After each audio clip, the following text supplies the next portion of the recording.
Question number 11.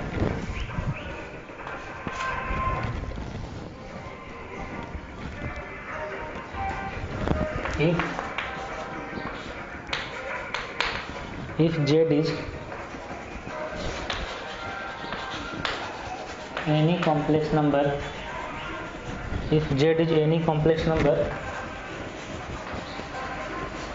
such that mod of Z plus 4 is less than equal to 3, mod of Z plus 4 is less than equal to 3, then find the greatest value of Z plus 1 का mod, then find the greatest value of Z plus 1 का mod. अच्छा, एक बात तो clear हो जाना चाहिए कि मॉड z इक्वल टू 2 है तो इसका लोकस क्या होगा. मॉड z इक्वल टू 2 है तो इसका लोकस क्या होगा. तो mod z means root under X square plus Y square equal to 2 means X square plus Y square equal to 2 का स्क्वायर. ये एक सर्कल है जिसका रेडियस 2 है और सेंटर 0 0 है. उसी टाइप से z प्लस 4 का mod less than equal to 3 है. अच्छा, यहाँ से एक बात और, z माइनस 1 का मॉड इक्वल टू 2 है. z माइनस 1 का मॉड इक्वल टू 2 है तो इससे पता चल रहा है कि एक सर्कल का इक्वेशन है जिसका रेडियस 2 है और सेंटर है 1,0. अगर ऐसा लिखा हुआ है z माइनस 2 प्लस 3i का मॉड इक्वल टू 4 है तो इससे ये क्लियर हो रहा है कि इसका रेडियस 4 है, एक सर्कल है जिसका रेडियस 4 है, इसका सेंटर है 2,3, सेंटर 2,3, रेडियस 4 है, एक सर्कल है. तो z प्लस 4 का मॉड इक्वल टू 3 अगर लेते हैं तो ये क्या होगा, एक सर्कल होगा जिसका रेडियस 3 है और सेंटर कितना -4,0.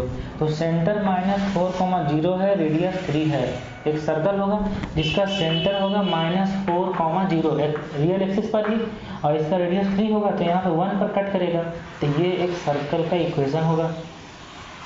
मान लेते हैं कि ये एक सर्कल है जिसका ये जो पॉइंट है ना, ये पॉइंट है -1,0 और इस सर्कल का रेडियस 3 है, इस सर्कल का रेडियस 3 है. ओके, अब हम लोग को फाइंड करना है. अच्छा, यहाँ गिवन है कि z plus 4 is less than equal to 3. तो लेस देन इक्वल टू 3 का मतलब है कि यहाँ पे अगर लेस देन इक्वल टू आएगा तो लेस देन इक्वल टू आएगा, इसका मतलब इस सर्कल का इंटीरियर पॉइंट के बारे में बात हो रहा है. सर्कल का इंटीरियर पॉइंट के बारे में बात हो रहा है. तो अगर लेस देन है तो इसका मतलब सर्कल का इंटीरियर पॉइंट z कहाँ पे लाई करेगा, z यहीं पे इसके इनसाइड में कहीं भी लाई कर सकता है, z इसके इनसाइड में कहीं भी होगा, ये z का प्लेस है. अब फाइंड करना है कि z इस इनसाइड रीजन का z कोई भी z होगा तो z प्लस 1 का मॉड फाइंड करना है, मैक्सिमम वैल्यू z प्लस 1 का मॉड का मैक्सिमम वैल्यू फाइंड करना है. तो z प्लस 1 का मॉड का मैक्सिमम वैल्यू है, इसका मतलब है कि z माइनस 1 का मॉड मीन्स z का -1 से डिस्टेंस मैक्सिमम कब होगा, z का -1 से डिस्टेंस मैक्सिमम कब होगा. अब z यहाँ पे कहाँ पे z ऐसा होगा जिससे -1,0 ना, -1,0 ये कॉम्प्लेक्स नंबर है, -1,0 तो -1,0 से मैक्सिमम डिस्टेंस कब होगा, जब z कहाँ पे लाई करेगा. तो क्लियर है कि z जब इसके डायमेट्रिकली अपोजिट पॉइंट पर लाई करेगा तभी उसका मैक्सिमम डिस्टेंस होगा. तो z होगा यहाँ पे, जब z यहाँ पे होगा तो इस z का -1,0 से मैक्सिमम डिस्टेंस कितना होगा, इसका रेडियस 3 है तो इधर 3, इसका इधर 3 तो मैक्सिमम डिस्टेंस हो जाएगा 6. इसलिए the greatest value of z plus 1 का मॉड इक्वल टू 6. ये आंसर. तो ये जो कंडीशन गिवन था कि z प्लस 4 का mod less than equal to 3 है तो ये इस सर्कल का इंटीरियर पॉइंट है जिसका सेंटर है -4,0 और रेडियस है 3. तो ये एक रियल एक्सिस को यहाँ पे -1,0 पे कट कर रहा है. अब z प्लस 1 का मॉड का ग्रेटेस्ट वैल्यू फाइंड करना है. z प्लस 1 मतलब z माइनस 1 तो z माइनस 1 मतलब z माइनस -1,0 ये इसका डिस्टेंस. तो z माइनस -1,0 इस z का इससे डिस्टेंस का मॉड मतलब डिस्टेंस मैक्सिमम कब होगा. तो z इसी सर्कल में z कहाँ पे लाई करेगा कि उसका -1,0 से मैक्सिमम डिस्टेंस होगा. तो क्लियर सा बात है कि z डायमेट्रिकली अपोजिट पॉइंट पे लाई करेगा क्योंकि diameter is the greatest chord. तो ग्रेटेस्ट डिस्टेंस होने के लिए जेड यहाँ पे लाई करेगा, तो ये दोनों के बीच का डिस्टेंस कितना, जितना सर्कल का डायमीटर होगा, तो सर्कल का रेडियस 3 है तो डायमीटर हो जाएगा 6, तो z+1 का मॉड का ग्रेटेस्ट वैल्यू हो जाएगा 6।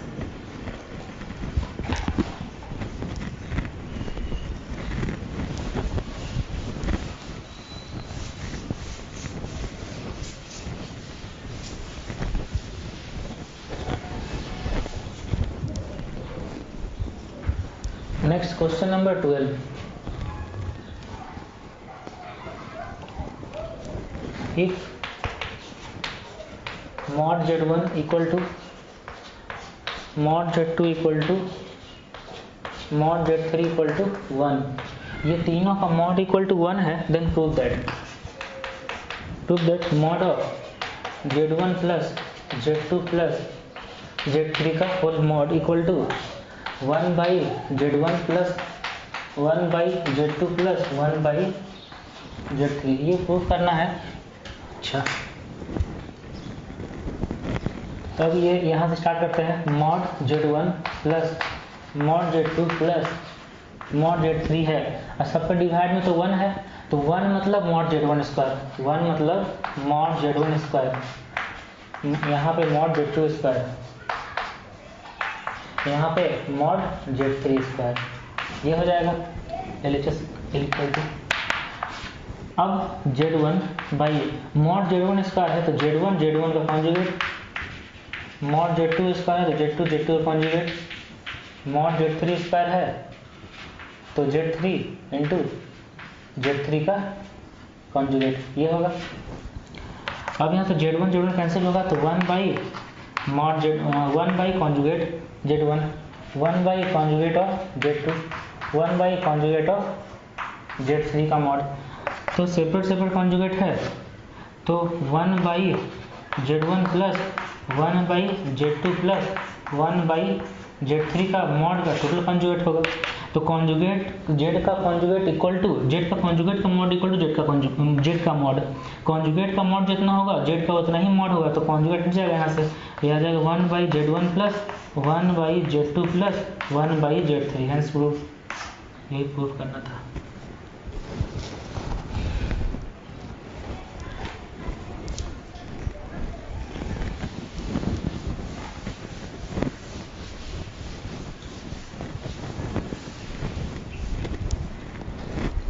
Now next question number 13.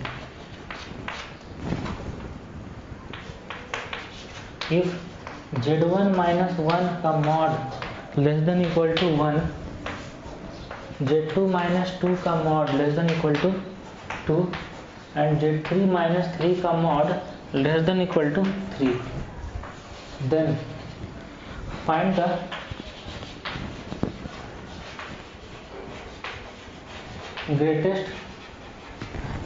the greatest value of mod of z1 plus z2 plus z3। तो फाइंड करना है z1 plus z2 plus z3 का मॉड का ग्रेटेस्ट वैल्यू। तो ये जो z1 माइनस 1 का mod less than equal to 1 है, इसका क्या मतलब है, ये एक सर्कल है जिसका रेडियस 1 है और इसका सेंटर 1,0, तो सेंटर 1,0 रेडियस 1 एक सर्कल होगा।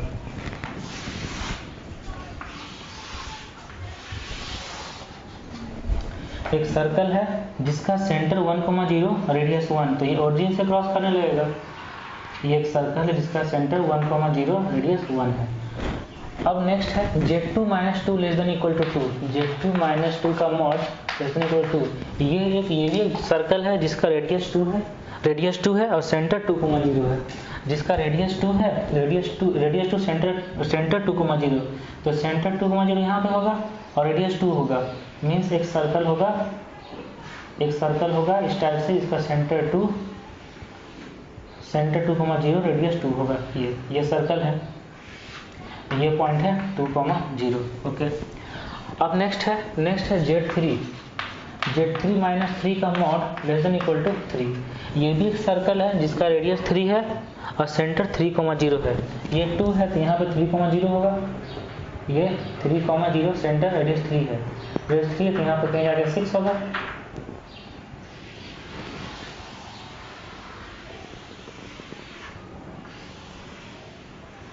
ये थर्ड सर्कल है और ये पॉइंट हो जाएगा 6, ये पॉइंट 2,0, ये पॉइंट 4,0, ये पॉइंट 6,0, ये पॉइंट फाइंड कर लिए। अच्छा अब फाइंड करना है Z1 plus Z2 plus Z3 का mod, Z1 plus Z2 plus Z3 का मॉड का ग्रेटेस्ट वैल्यू। तो अब ये यहाँ से फाइंड करना है। अच्छा ये जो कर्व है ना, ये जो अंदर सर्कल, ये Z1 कर्व है, ये Z2 कर्व है, ये Z3 कर्व, Z3 का सर्कल है। अब Z1 और Z2 और Z3 क्या होगा, Z1 क्या लेंगे, Z2 क्या लेंगे, Z3 क्या लेंगे कि इसका सम का मॉड ग्रेटेस्ट होगा। तो यहाँ से क्लियर होगा कि अगर Z1 यहाँ रखते हैं 2,0 और Z2 रखते हैं 4,0 और Z3 रखते हैं 6,0, तो इसका सम कितना सबसे मैक्सिमम होगा, क्योंकि ये सारा का सारा diametrically opposite means greatest value पर अपना बेस्ड है। तो Z1 का वैल्यू का मॉड, Z1 का मॉड हो जाएगा 2, Z2 का मॉड हो जाएगा 4, Z3 का मॉड हो जाएगा 6, ये इसका ग्रेटेस्ट वैल्यू होगा। तो यहाँ से लिख सकते हैं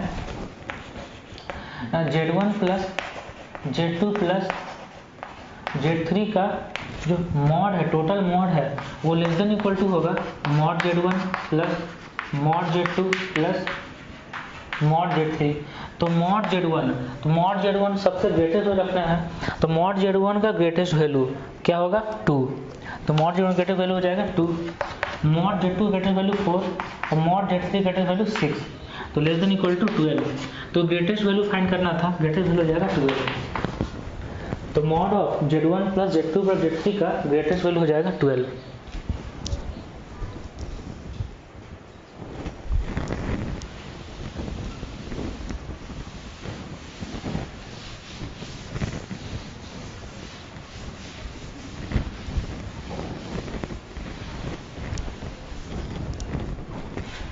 नेक्स्ट है क्वेश्चन नंबर 14।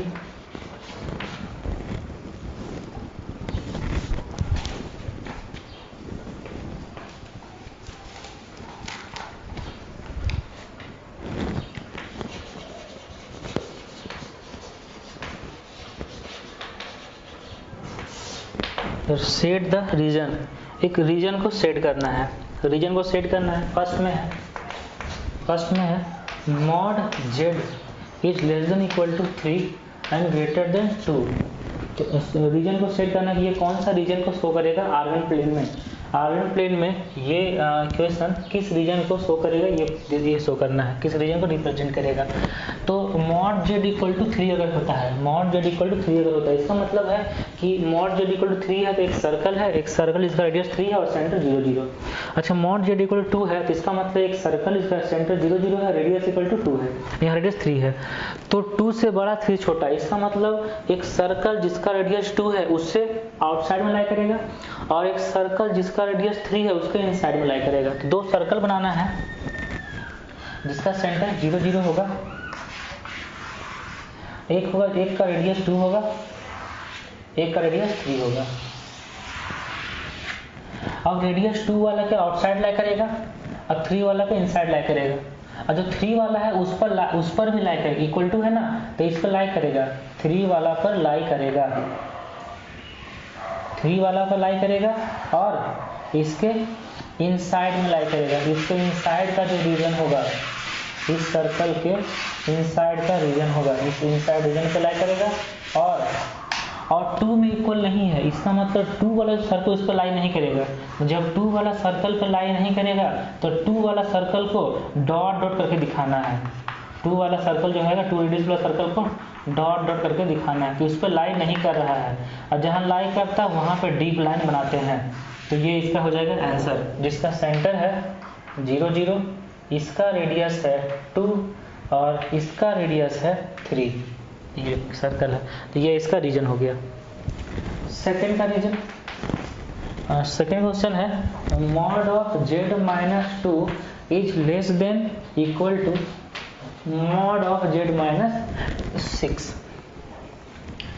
तो mod of Z minus 2, mod of Z minus 2 का मतलब है Z का 2 से डिस्टेंस, और mod of Z minus 6 Z का 2 का जो डिस्टेंस, और मॉड ऑफ Z माइनस 6 का मतलब है Z का 6,0 से डिस्टेंस।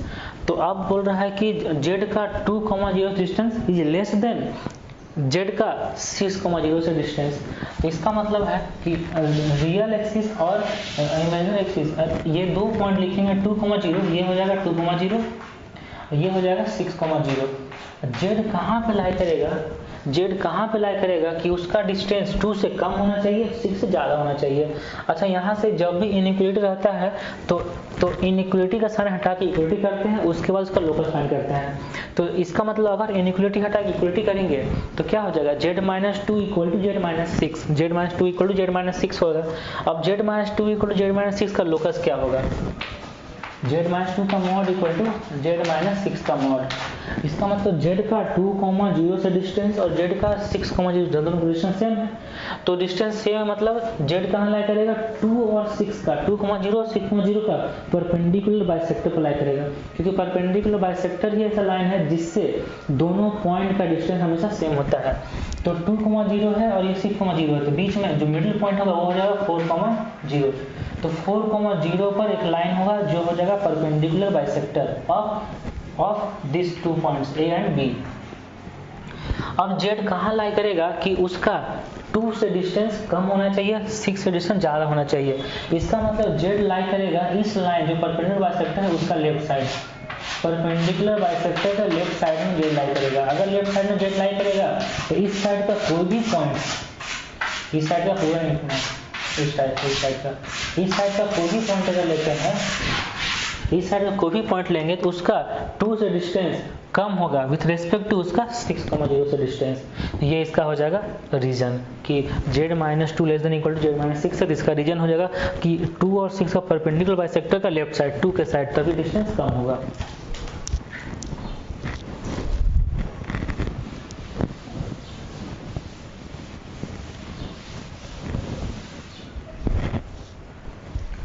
अच्छा, इसी में सेट द रीजन में ही थर्ड है, सेट द रीजन में ही थर्ड है कि argument of z is belong to π/6 to π/3।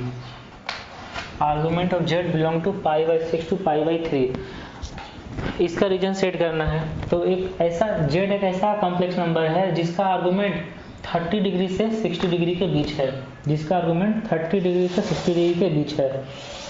तो एक जेड बनाते हैं जिसका आर्गुमेंट 30 डिग्री है। तो आर्गुमेंट 30 डिग्री मतलब ओरिजिन को तो एक्सक्लूड करेगा, बताया था। आर्गुमेंट 30 डिग्री मतलब 30 डिग्री से एक लाइन बनाएगा, ये रे हो जाएगा। और आर्गुमेंट 60 डिग्री मतलब 60 डिग्री पर एक रे बनाएगा, ये।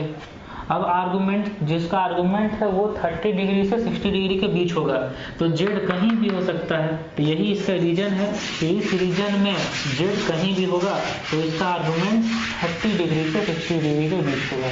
यही इसका हो जाएगा रीजन, 30 डिग्री टू 60 डिग्री।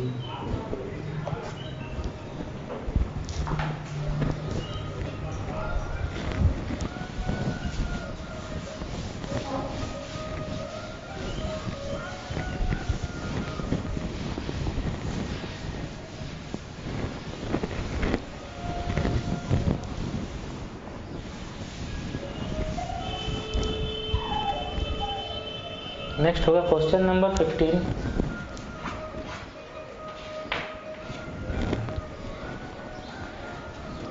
हम लोग आर्गुमेंट पर क्वेश्चन करेंगे, आर्गुमेंट पर।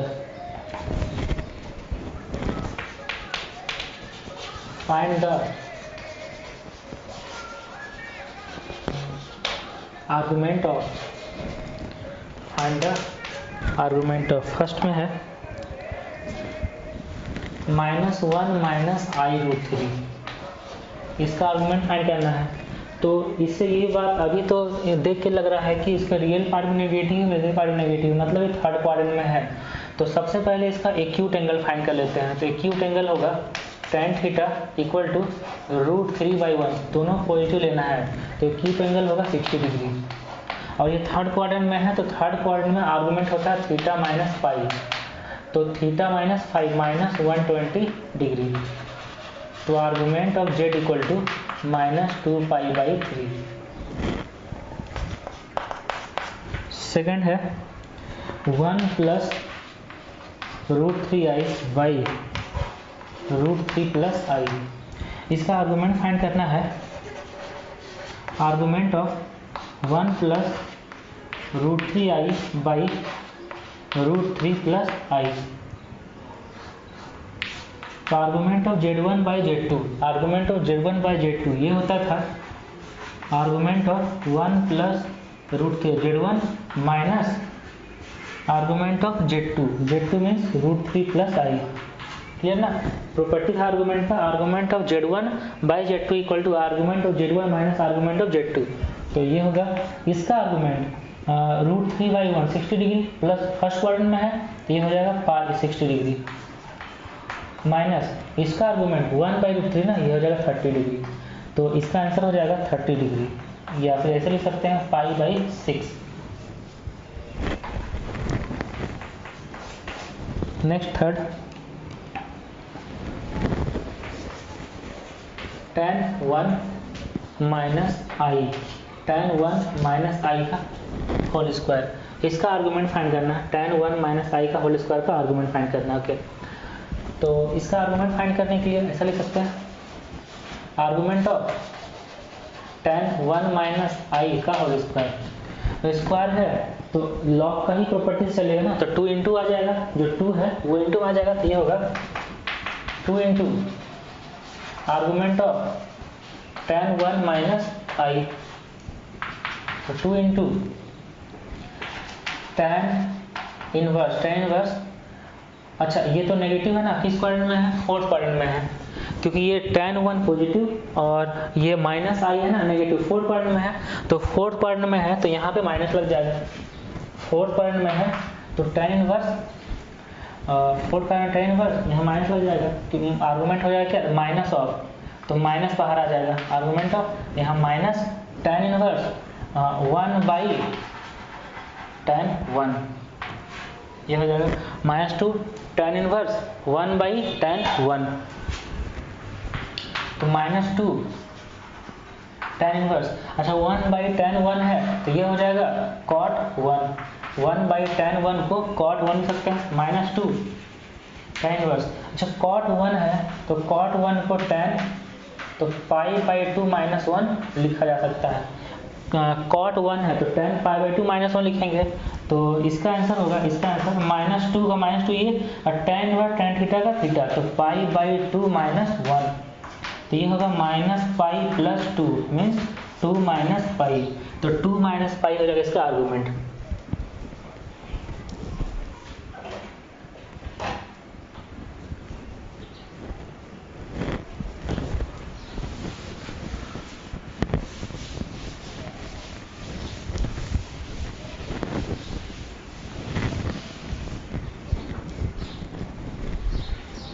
तो 15 का ही फोर्थ नंबर में मीन्स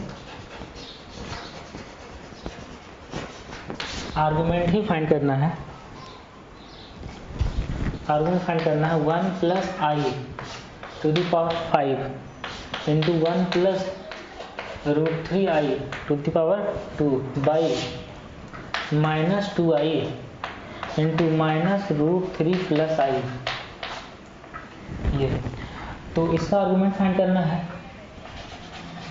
तो आर्गूमेंट ऑफ, ये अगर पूरा का आर्गूमेंट लगाएंगे, पूरा का आर्गूमेंट लगाएंगे तो argument of 1 plus i to the power 5 plus argument of 1 plus √3i to the power 2, जो डिवाइड में है ये हो जाएगा minus argument of -2i minus argument of -√3 plus i, और तो ये होगा 5 times of argument of 1 plus i, argument of 1 plus i means पाई/4 फर्स्ट क्वाड्रेंट में, plus 2 times of argument of 1 plus √3 first quadrant में √3/1 60 डिग्री पाई/3, minus argument of -2i, तो -2i negative imaginary axis -पाई/2, argument of -√3 plus i, -3 plus second quadrant में 30 degree, second quadrant में 30 degree, तो पाई/6, ये तो ये होगा 5पाई/4 प्लस 2पाई/3 प्लस पाई/2 माइनस 5पाई/6, कैल्सियम हो जाएगा 12 4 3 15 पाई 3 4 8 पाई 2 6 6 पाई 2 माइनस 10 पाई। तो ये होगा 8 6 14 15 29 माइनस 10 19 पाई बाई 12। अब यहाँ से 19 पाई बाई 12 है, ये तो पाई से ग्रेटर है, और जो प्रिंसिपल आर्गूमेंट है वो माइनस पाई टू पाई होता है, पाई से ग्रेटर नहीं हो सकता है। इसका मतलब पाई से ग्रेटर है ये, इसका मतलब ये आ जाए थर्ड क्वाड्रेंट में। तो प्रिंसिपल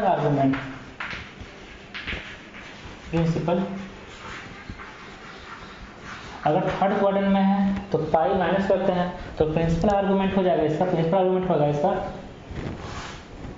थर्ड क्वाड्रेंट में है तो नेगेटिव जाएंगे, थर्ड क्वाड्रेंट में है तो नेगेटिव जाएंगे। तो जब भी ऐसा होता है एडजस्ट करने के लिए 19 पाई बाई 12 है, इससे 2 पाई माइनस कर देते हैं, 2 पाई माइनस कर देंगे तो ऑलरेडी ये थर्ड क्वाड्रेंट में आ जाएगा। तो 19 पाई माइनस 24 पाई, तो माइनस 5 पाई बाई 12, ये इसका प्रिंसिपल आर्गूमेंट हो जाएगा minus 5 by 12।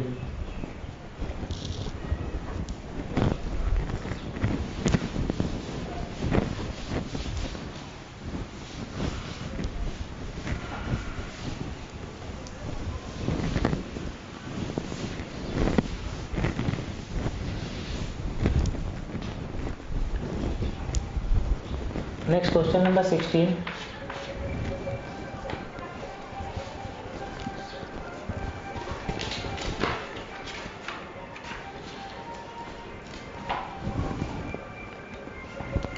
If argument of Z1 equal to 170 degree and argument of Z2 equal to 70 degrees, then find the principal argument of Z1 Z2. Then find the principal argument of Z1 Z2. Okay. Argument of Z1 Z2. Argument of Z1 Z2 law का property से argument of Z1 to Z2 है, तो argument of Z1 plus argument of Z2, argument of Z1 plus argument of Z2 ये होगा। Argument of Z1 मतलब 170 degree plus argument Z2 मतलब 70 degree, ये होगा 240। तो लेकिन प्रिंसिपल आर्गूमेंट नहीं है, तो प्रिंसिपल आर्गूमेंट फाइंड करना है। ये होगा 240 माइनस 360 मीन्स माइनस 120 डिग्री, ये होगा इसका principal argument. Next question number 17। If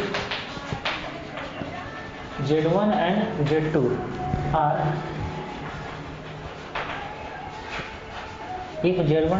conjugate to each other,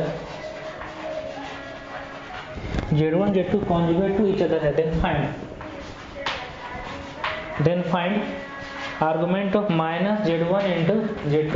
If Z1 and Z2 are conjugate to each other, then find minus argument of minus Z1 into Z2. Argument of minus Z1 Z2 conjugate to each other है, तो Z2 क्या होगा, Z1 का conjugate होगा। तो argument of minus mod Z1 का square, mod Z1 square positive और ये हो जाएगा नेगेटिव, तो माइनस रियल पार्ट, तो माइनस ऑफ रियल पार्ट मतलब -2 -4, तो इसका आर्गुमेंट होता है पाई, तो इसका आर्गुमेंट आंसर हो जाएगा पाई।